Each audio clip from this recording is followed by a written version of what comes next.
Shalom, shalom, peuple de Dieu. Que le Seigneur nous bénisse et que toute la gloire lui revienne. Vous savez, il n'y a pas un Dieu comme lui. Et personne ne peut se comparer à lui. Il est le Tout-Puissant. Il est l'Alpha, il est l'Oméga. Il est ton appui, il est ton rocher. À lui soit toute la gloire. Le thème que je veux voir avec vous. Sur quoi vous appuyez-vous? Parce que chacun a son gris-gris, son amulette, à son Bouddha, à son Dieu, à sa divinité. Mais pour nous qui sommes chrétiens, notre force vient de l'Éternel. Psaume 20, le verset 28. Aux uns, les chars de guerre, aux autres, les chevaux.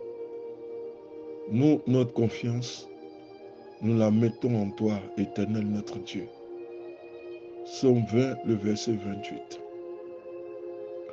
Certains pensent qu'en s'appuyant sur les chars de guerre, ils sont plus forts. D'autres sur leurs chevaux, la rapidité, la puissance, la vitesse de leurs chevaux. Ils échapperont à tout danger.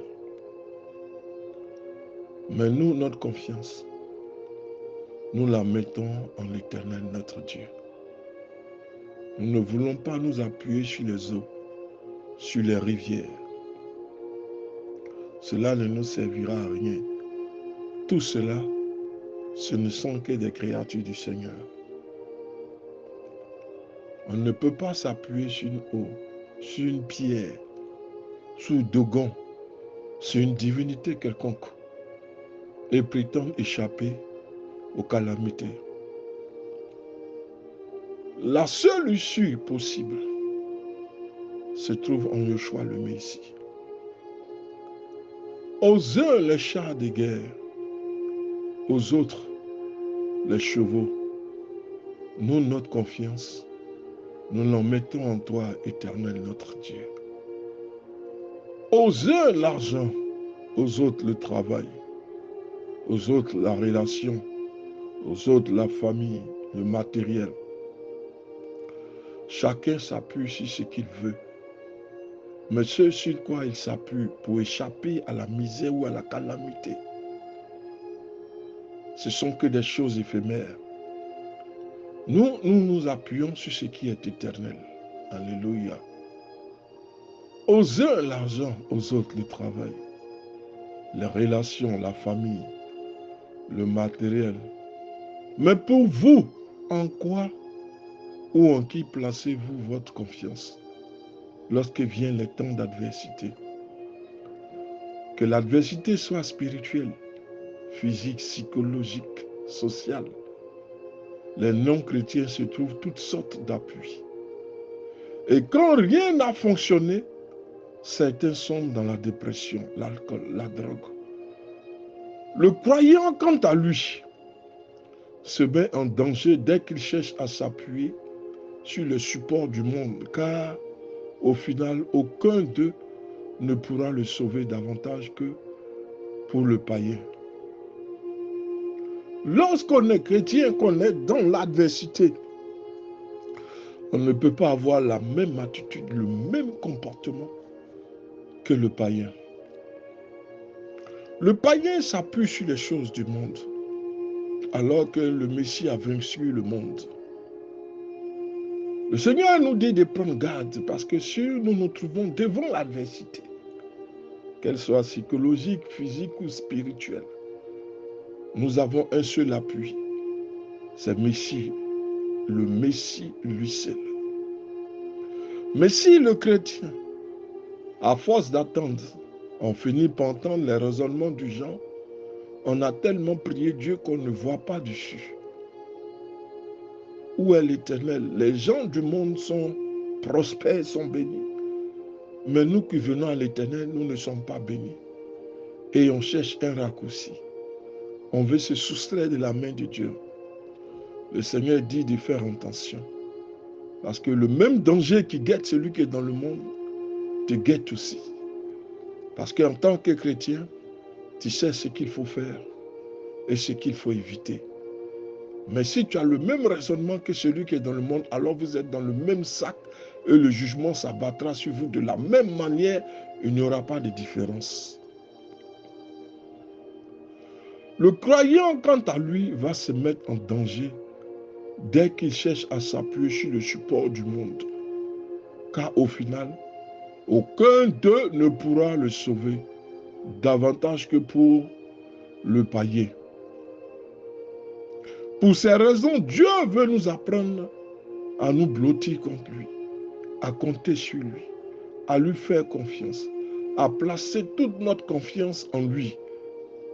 Si l'Éternel est avec nous, qui sera contre nous? Romains 8, le verset 31. L'adversité et les divers problèmes vont nous encercler, peuvent nous encercler. Si notre rocher et défenseur n'est pas l'Éternel, alors nous restons faibles et vulnérables, avec un peu d'espoir. Aussi, notre part en tant que chrétien est-elle de placer notre confiance en l'Éternel. Quelle que soit l'adversité ou quel que soit le problème, nous devons placer notre confiance en Joshua le Messie. N'ayons pas le comportement de ceux du monde qui, après avoir tout essayé, ne savent plus où aller, deviennent désemparés. Les conséquences alors sont la dépression, le suicide. Mais celui qui sait qui est l'Éternel, quel que soit le problème qu'il traverse, il sait qu'il a mis sa parole et sa foi en l'Éternel. Et l'Éternel ne l'abandonnera pas au jour de la détresse. Le Créateur de l'univers, pour lequel rien n'est caché, c'est-à-dire ni nos fautes, ni nos problèmes, est le Tout-Puissant. Et il a le pouvoir de faire tomber nos ennemis, de nous relever, de nous défendre, de nous sauver. Ce que les choses du monde ne pourront pas faire, parce que dans le monde, c'est sauve-toi toi-même. Il n'y a que l'appât du gain. Il n'y a que le matérialisme, l'égoïsme. Chacun cherche sa propre part, délaissant les autres dans la misère. Non. L'Éternel est le Dieu Tout-Puissant. Il a le pouvoir de faire tomber nos ennemis, de nous relever, de nous défendre, de nous sauver.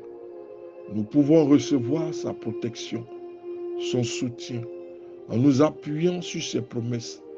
L'Éternel est digne de confiance. L'Éternel est fiable. Si nous acceptons cela, alors nous pouvons regarder nos problèmes et nos craintes en déclarant avec foi. Nous, notre confiance, nous la mettons à l'Éternel, notre Dieu. Nous pouvons être assurés de sa présence. La Bible nous dit, Dieu est pour nous un refuge, un fort, un secours toujours offert dans la détresse. Aussi, nous ne craignons rien quand la terre bouge et quand les montagnes basculent au cœur de la mer. Le Seigneur de l'univers est avec nous. Nous avons pour citadelle le Dieu de Jacob. C'est sur lui que nous nous appuyons. Il est notre rocher, il est notre fort. Le monde aujourd'hui va mal. Le monde tremble. Les guerres, les bruits de guerre. Pour celui qui est chrétien, il doit se dire une chose. L'heure approche pour que le Messie vienne. Parce que les guerres qui se font en ce moment, nous n'en savons ni les aboutissants ni la cause. Mais tout cela est inscrit dans la Bible, participant de la prophétie de la fin du monde. Appuyons-nous seulement sur l'Éternel. Ne cherchons pas des choses qui vont nous éloigner de Dieu. Ne nous appuyons pas sur des choses qui mettent un écart entre Dieu et nous. Mais ayons recours à Dieu à tout instant et à chaque moment. Dieu veut nous sauver, veut nous aider à ce que le monde ne va pas nous offrir. nous allons le trouver en l'Éternel. Que Dieu nous bénisse. Que la gloire de Dieu soit sur votre vie. Dans le nom de Jésus. Amen.